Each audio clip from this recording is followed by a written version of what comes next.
Hello friends, this is Vipin here. एक बार आप सभी का फिर से स्वागत है हमारे चैनल लर्नोपीडिया पे। जैसा कि मैंने कहा था आप सभी से कि लगातार क्या कहते हैं आपको जीएस के कंटेंट्स में प्रोवाइड करूंगा जो आपकी अपकमिंग एग्जामिनेशन या स्पेशली आप कह सकते हैं आरआरबी एनटीपीसी एग्जामिनेशंस के लिए बहुत ज़्यादा बेनिफिशियल होंगी। तो ये जीएस की सीरीज़ चलाई जा रही है जिसमें हमने सीरीज़ 1 कवर कर लिया है। ठीक है, अगर आपने सीरीज़ 1 नहीं कवर किया है तो उसका लिंक डिस्क्रिप्शन में दिया गया है, प्लीज़ सीरीज़ 1 को कवर करिए। और ये उसी पेपर्स के रिगार्डिंग सीरीज़ सेकंड है। तो आइए सीरीज़ सेकंड में जो टॉप मोस्ट इंपॉर्टेंट 20 क्वेश्चंस हैं जीएस के जिसको हम कवर करेंगे। ठीक है, ये क्वेश्चंस आपके सभी एग्जामिनेशंस के रिलेवेंट हैं, स्पेशली आरआरबी एनटीपीसी के लिए है, लेकिन जो भी आपके एग्जामिनेशंस होते हैं कम्पिटिटिव, उन सभी कम्पिटिटिव एग्जामिनेशंस के लिए एज पर जीएस पोर्शन ये रिलेवेंट है। ठीक, तो आइए स्टार्ट करते हैं। अब देखिए पहला क्वेश्चन क्या कह रहा है। पहला क्वेश्चन कह रहा है who was the governor general of India during the launch of civil disobedience movement. Civil disobedience movement जब लॉन्च किया गया था, या हिंदी में कह सकते हैं सविनय अवज्ञा आंदोलन जब लॉन्च किया गया था भारत में, उस समय भारत का गवर्नर जनरल कौन था? तो सविनय अवज्ञा आंदोलन जब शुरू किया गया था, जब सिविल डिसओबीडियंस मूवमेंट लॉन्च किया गया था 1930 में साल्ट मार्च से, तो उस समय भारत का जो गवर्नर जनरल थे वो थे लॉर्ड इरविन। कौन थे? Lord Irwin. ठीक, तो अब चलते हैं सेकंड क्वेश्चन पे। सेकंड क्वेश्चन देखिए, सेकंड क्वेश्चन क्या कह रहा है। Consider the following statement. Following statement को पढ़िए और इस ऑप्शन को सेलेक्ट कीजिए। ठीक, Robert Clive was the first governor general of Bengal. क्या ये स्टेटमेंट सही है? और सेकंड है William Bentinck was the first governor general of India. अब बताइए इन दोनों में से कौन सा स्टेटमेंट सही है? पहला स्टेटमेंट सही है, दूसरा स्टेटमेंट सही है, या दोनों ही दोनों सही है? ठीक, ओके। देखिए पहला स्टेटमेंट आपका गलत है क्योंकि रॉबर्ट क्लाइव आपके बंगाल के पहले गवर्नर जनरल नहीं थे। ठीक, बंगाल के पहले गवर्नर जनरल आपके वारेन हैसिंग थे। आपके रॉबर्ट क्लाइव पहले गवर्नर जनरल थे सेंट फोर्ट विलियम के। ओके, ये आपके सेंट फोर्ट विलियम के पहले गवर्नर थे। ठीक है, जनरल भी नहीं, पहले गवर्नर ये सेंट फोर्ट विलियम के थे। और बंगाल का पहला गवर्नर जनरल थे आपके वारेन हैसिंग, और हमारे फर्स्ट इंडिया का गवर्नर जनरल थे विलियम बेंटिंग। ठीक, तो ये आपको याद होना चाहिए। इसका ऑप्शन नंबर 2 करेक्ट होगा। इसमें पहला वाला गलत है और दूसरा वाला सही। ठीक, अब हम आगे चलते हैं। क्वेश्चन नंबर 3 क्या कह रहा है। सती, जो सती प्रथा चली आ रही थी एक लंबे समय से, वो किस गवर्नर जनरल के समय में एबॉलिश की जाती है? तो सती प्रथा आपकी एबॉलिश की जाती है क्या कहते हैं विलियम बेंटिंग के समय में। विलियम बेंटिंग के समय में 1829 में सती एबॉलिशन एक्ट आता है और सती प्रथा को ख़त्म कर दिया जाता है। वो ख़त्म किया गया था विलियम बेंटिंग के टाइम में। ठीक, ये याद रखिएगा। इसके बाद क्वेश्चन नंबर 4 आपका जो है वो कह रहा है treaty of Srirangapatnam was sign between Tipu Sultan and home. Tipu Sultan और किसके बीच में ट्रीटी ऑफ सेरिंगपट्टनम साइन किया गया था? तो आपको बता दें जब आपका थर्ड एंग्लो मैसूर वार हुआ था, तो थर्ड एंग्लो मैसूर वार में ट्रीटी ऑफ सेरिंगपट्टनम आपके टीपू सुल्तान और लॉर्ड कॉर्नवालिस के बीच में साइन किया गया था। ठीक, सेरिंगपट्टनम टीपू सुल्तान जिस स्टेट का किंग था, आप कह सकते हैं जिस स्टेट का वो नवाब था मैसूर, उसी मैसूर स्टेट का कैपिटल था सेरिंगपट्टनम। ठीक, तो ट्रीटी ऑफ सेरिंगपट्टनम टीपू सुल्तान और लॉर्ड कॉर्नवालिस के बीच में साइन किया गया था। ठीक, अब चलते हैं हम लोग पाँचवें पे।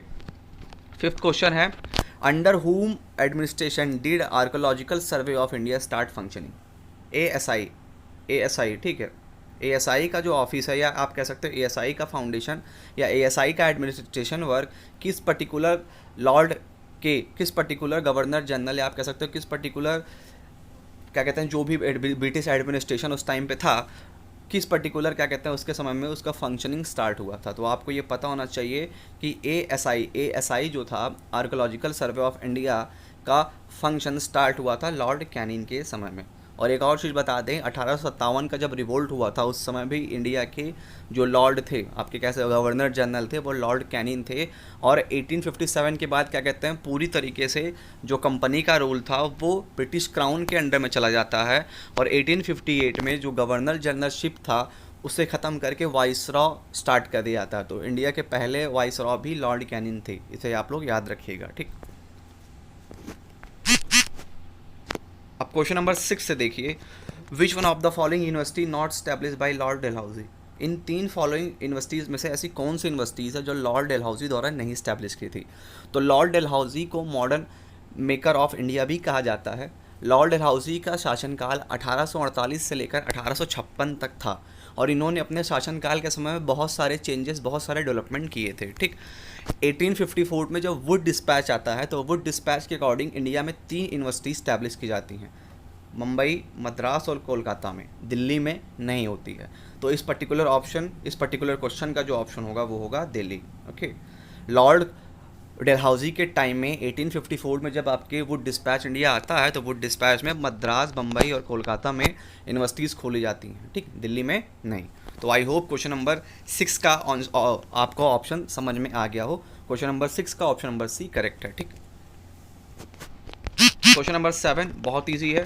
पार्टीशन ऑफ बंगाल 1905 में हुआ था और 16 अक्टूबर को ये फोर्स में आया था। 16 अक्टूबर को ये, ठीक है, एक्शन में आया था। ठीक, और इसीलिए 16 अक्टूबर को बंगाल में शोक दिवस भी मनाया जाता है, सॉरो डे। ओके, ये आपको मैंने एक्स्ट्रा नॉलेज दे दी। और पार्टीशन ऑफ बंगाल हुआ था लॉर्ड कर्जन के समय में। लॉर्ड कर्जन के समय में पार्टीशन ऑफ बंगाल 1905 में हुआ था। ओके, क्यों किया गया था ये भी बता दूं। ये इसलिए किया गया था क्योंकि जिस समय की ये बात हो रही है उस समय आपके पूरे इंडिया में सबसे प्रॉस्पिरस स्टेट जो था और सबसे ज़्यादा रिवोल्यूशनरी एक्टिविटीज़ जहाँ परफॉर्म हो रही थी वो था बंगाल। तो उन रिवोल्यूशनरी एक्टिविटीज़ को ख़त्म करने के लिए आपके ब्रिटिश ने ये टैक्टिक्स अपनाई थी कि इसको पार्टीशन को ख़त्म कर दो। और एक चीज़, उस समय आपके हमारी कंट्री का जो कैपिटल था वो बंगाल था, तो कैपिटल भी था, वहाँ पे सारे एडमिनिस्ट्रेशन वर्क्स भी होते थे। इसके बाद वहाँ पे रिवोल्यूशनरी एक्टिविटीज़ भी बहुत ज़्यादा हो रही थी, वहाँ से रिवोल्यूशनरी पर्सन्स भी बहुत ज़्यादा आ रहे थे। तो इन सभी चीज़ों को ख़त्म करने के लिए आपके ब्रिटिश ने ये टैक्टिक्स अप्लाई की थी कि बंगाल का पार्टीशन कर दिया जाए। ठीक, क्वेश्चन नंबर 8 क्या है, देखिए क्वेश्चन नंबर 8 क्या, who of the last British viceroy of India. सबको पता है कि इंडिया का लास्ट वाइसरॉय कौन था, ब्रिटिश वाइसरॉय, तो वो थे लॉर्ड माउंट बैटन। ठीक, अब इसके बाद आगे चलते हैं 9वां। देखिए 9वें में कह रहा है विच one of the following pair is not correctly match. इसमें से करेक्टली कौन सा पेयर नहीं मैच कर रहा है। तो doctrine of lapse Dalhousie correct है। इंडियन काउंसिल एक्ट 1909, इसको मॉडल मिंटो रिफॉर्म भी कहते हैं, लॉर्ड मिंटो, ये भी सही है। सब्सिडरी अलियांस का संबंध लॉर्ड वेलेस्ली से है, ये भी सही है। लेकिन वर्नाकुलर प्लेस एक्ट का संबंध कर्जन से नहीं है। वर्नाकुलर प्लेस एक्ट का संबंध लॉर्ड लिंटन से है। ठीक है, आपके कर्जन से नहीं है। तो इसका ऑप्शन क्या होगा, इसका ऑप्शन नंबर डी आपका सही होगा। ओके, अब हम चलते हैं 10वें क्वेश्चन पे। With which of the following did Mahatma Gandhi sign a pact to suspend the civil disobedience movement and take part in the round table conference. ठीक है, महात्मा गांधी ने किस लॉर्ड के साथ, किस गवर्नर जनरल के साथ आप कह सकते हो, ठीक है, किस गवर्नर जनरल के साथ आप कह सकते हो कि महात्मा गांधी ने, गवर्नर जनरल नहीं सॉरी वाइसरॉय कहेंगे, गवर्नर जनरलशिप तो 1857 में ही ख़त्म हो गई थी। तो किस वाइसरॉय के साथ महात्मा गांधी ने एक पैक्ट साइन किया था जिसमें उन्होंने सिविल डिसोबीडियंस मूवमेंट को कॉल्ड ऑफ करने की बात कही थी और राउंड टेबल कॉन्फ्रेंस में गोलमेज सम्मेलन जो हो रहा था लंदन में उसमें पार्ट लेने की बात कही थी। तो वो लॉर्ड इरविन के साथ उन्होंने साइन किया था और इसको गांधी इरविन पैक्ट भी कहा जाता है। ठीक, अब देखिए क्वेश्चन नंबर 11 में कह रहा है Indian railway and telegraph service. Indian railway, India में रेलवे और टेलीग्राफ सर्विस किसके टाइम में स्टार्ट की गई थी। तो सबको पता है ये स्टार्ट की गई थी लॉर्ड डलहौजी के टाइम में। ठीक, अब देखिए 12, who among the following was associated with permanent settlement system. Permanent settlement system Bharat में 1793 में आया था और 1793 के समय में भारत में कौन लॉर्ड था, कौन गवर्नर जनरल था, तो लॉर्ड कॉर्नवालिस थे। ठीक, ये याद रखिएगा, लॉर्ड कॉर्नवालिस के समय में इंडिया में द परमानेंट सेटलमेंट सिस्टम आया था, स्पेशली बंगाल में। ठीक, अब आगे चलते हैं 13 क्वेश्चन देखिए, who among the known as the father known as maker of modern India. Maker of modern India किसे कहा जाता है, तो मैंने बताया लॉर्ड डलहौजी को कहा जाता है मेकर ऑफ मॉडर्न इंडिया, क्योंकि इसने अपने टाइम पीरियड में बहुत सारे चेंजेस किए थे, बहुत सारे रिफॉर्म्स किए थे। ओके, इसीलिए इसको मेकर ऑफ मॉडर्न इंडिया भी कहा जाता है। इसके बाद who among the following governor general form the triple alliance against Tipu Sultan. Tipu Sultan से लड़ाई लड़ने के लिए किस गवर्नर जनरल ने ट्रिपल एलियांस बनाई थी, मतलब कि अपनी फोर्स भी लिया था, निज़ाम के साथ भी, निज़ाम जो हैदराबाद के निज़ाम थे उनके साथ भी उन्होंने संबंध मतलब अपने अच्छे बना लिए थे, उनको भी अपनी आर्मी में ज्वाइन करवा लिया था और मराठास को। तो मराठास, हैदराबाद के निजाम्स और आपके लॉर्ड कॉर्नवालिस की फोर्स, इन तीनों फोर्सेस ने एक ट्रिपल एलियंस बनाया था। किसके अगेंस्ट?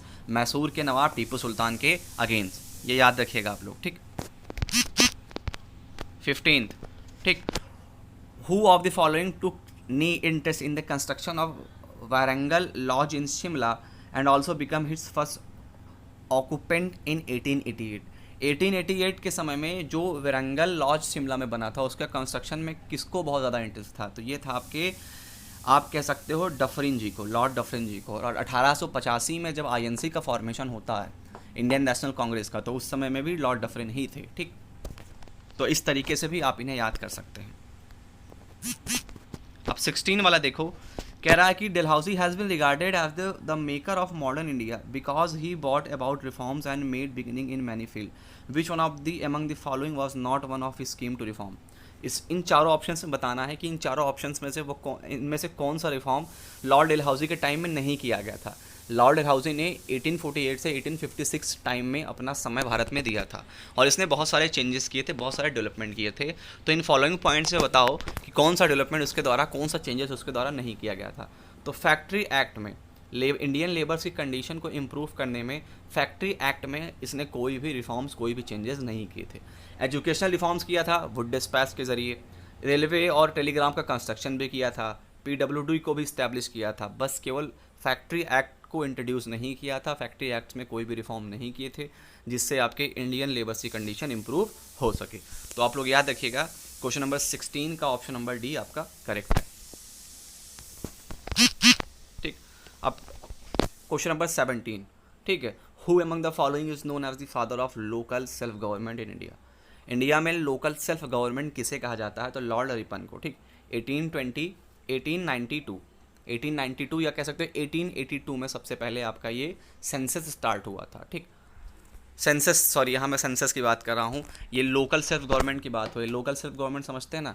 लोकल सेल्फ गवर्नमेंट मतलब कि एक ऐसी फॉर्म ऑफ गवर्नमेंट जो आपके लोकल एरियाज़ के एडमिनिस्ट्रेशन सिस्टम को देखती है, ठीक। तो father of local self government Lord Ripon को कहा जाता है, ओके। लोकल सेल्फ गवर्नमेंट होती है, ये हमारे कॉन्स्टिट्यूशन में 73 और 74 अमेंडमेंट 1992 के जरिए ऐड हुई, जिसमें 11th और 12th शेड्यूल है, ठीक। 11th आपके पंचायती राज से रिलेटेड है और 12th आपका क्या कहते हैं म्यूनसिपालिटी से रिलेटेड है। पंचायती राज एक ऐसी लोकल फॉर्म ऑफ गवर्नमेंट है जो रूरल एरियाज़ के एडमिनिस्ट्रेशन से रिलेट करती है, और म्यूनसिपालिटी आपकी एक ऐसी लोकल फॉर्म ऑफ गवर्नमेंट है जो अर्बन एरियाज़ के एडमिनिस्ट्रेशन सिस्टम से रिलेट करती है, ठीक। तो याद रखना, father of local government in India कहा जाता है लॉर्ड रिपन को, ओके। अब इसके बाद अंडर हुम governor generalship was the hated vernacular press act 1878। 1878 में जो वर्नाकुलर प्रेस एक्ट आया था वो किस गवर्नर जनरल के अंडर में आया था? किस गवर्नर जनरल के शासनकाल में आया था? मैंने बताया था लॉर्ड लिटन। लॉर्ड लिटन के शासनकाल में वर्नाकुलर प्रेस एक्ट 1878 में इंट्रोड्यूस हुआ था। और बता दें आपको, क्या कहते हैं, आर्मर प्रोटेक्शन एक्ट भी आपके 1878 में आया था, जिसमें यह कह दिया गया था कि कोई भी पर्सन अगर अपने प्रोटेक्शन के लिए आर्म्स वगैरह रखना चाहता है तो वो उसको लाइसेंस बनवाना होगा, ठीक। ये वो पर्टिकुलर एक्ट भी आपके लॉर्ड लिटन के समय में भी आया था। अब देखिए, इस पर्टिकुलर वीडियो का 19 क्वेश्चन है कि क्या कहते हैं, who of the following was target of an assassination attempt in Delhi conspiracy case headed by Raj Bihari Bose in 1980। Raj Bihari Bose ने 1911 में न्यू दिल्ली में जो कॉन्स्पिरेसी केस किया था उसमें वो किसको मारना चाहते थे? उनका टारगेट कौन था? वो किसको मारना चाहते थे? तो वो मारना चाहते थे लॉर्ड हार्डिंग को, ठीक है। लॉर्ड हार्डिंग को वो मारना चाहते थे। कौन? राज बिहारी बोस, ठीक। इसे दिल्ली कॉन्स्पिरेसी केस के नाम से ये बहुत ज़्यादा फेमस है, ठीक। आगे चलते हैं। इस वीडियो का जो लास्ट क्वेश्चन है वो है Rowlatt act which authorize the government to detain people without trial for an indefinite period was during the tenure of. देखिए, जो रोलेक्ट एक्ट आया था 1919 में, उसमें क्या कहा गया था कि किसी भी व्यक्ति पे अगर हमें शक है कि वो रिवोल्यूशनरी एक्टिविटीज़ परफॉर्म कर रहा है तो उसको हम डिटेन कर सकते हैं, ठीक है, विदाउट एनी ट्रायल। तो ये जो रोलेक्ट एक्ट इंट्रोड्यूस हुआ था 1990 में इंडिया में, ये किस पर्टिकुलर वाइसरॉय के टाइम पे आया था? तो ये आया था लॉर्ड चेम्सफोर्ड के टाइम पे। किसके टाइम पे? लॉर्ड चेम्सफोर्ड के टाइम पे। तो ये था आपके जीएस की जो स्पेशल सीरीज़ चल रही है आरआरबी एनटीपीसी की, उसका सीरीज़ नंबर 2 था। तो वीडियो अगर आप लोगों को पसंद आया हो तो प्लीज़ लाइक करिएगा। बहुत ही मोस्ट इंपॉर्टेंट क्वेश्चन थे ये सभी आपके आरआरबी एनटीपीसी एग्जामिनेशन के लिए स्पेशली, और भी अदर कम्पिटेटिव एग्जामिनेशंस के लिए हमें ये चीज़ें पता होनी चाहिए। तो ऐसे ही लगातार आप लोगों को जीएस के इंपॉर्टेंट कंटेंट्स हमारे यही चैनल लर्नोपीडिया पे मिलते रहेंगे, जो आरआरबी एनटीपीसी एग्जामिनेशंस के लिए और भी जो अपकमिंग एग्जामिनेशन है सभी के पॉइंट ऑफ व्यू से बहुत इंपॉर्टेंट है। तो प्लीज़ हमारे चैनल को शेयर करिए, सब्सक्राइब करिए। मिलते हैं नेक्स्ट वीडियो के साथ यहीं अपने चैनल लर्नोपीडिया पे। तब तक के लिए बी सेफ, बी केयर।